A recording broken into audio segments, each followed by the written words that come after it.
बातमीत सत्यता हीच आमची ओळख।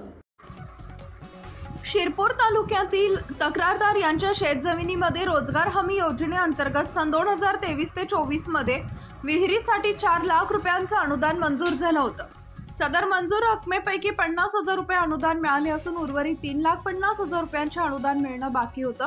सदर तक्रार यांनी पंचायत समिती शिरपूर येथील अभियंता धीरज भांबरे यांनी अदा केलेल्या अनुदानाच्या मोबदल्यात 2,000 रुपयांची लाच मागितली होती। त्या अनुषंगानं धुळे एसीबीनं सापळा रचून शिरपूर पंचायत समितीमधील तांत्रिक सहाय्यक सौरभ ठाकरे यांच्या मार्फत धीरज भांबरे लाच स्वीकारताना रंगेहात पकडण्यात आले। यांच्या विरुद्ध शिरपूर पोलीस ठाण्यात भ्रष्टाचार प्रतिबंध अधिनियम आणि गुन्हा दाखल करण्यात आला असून पुढील तपास करत आहेत। मुख्य संपादक जतीन बोरसे। आपल्या परिसरातील महत्त्वाच्या बातम्या पाहण्यासाठी आजच आमच्या JBTV न्यूज चॅनलला YouTube वर सबस्क्राइब करा आणि बेल आयकॉन प्रेस करा।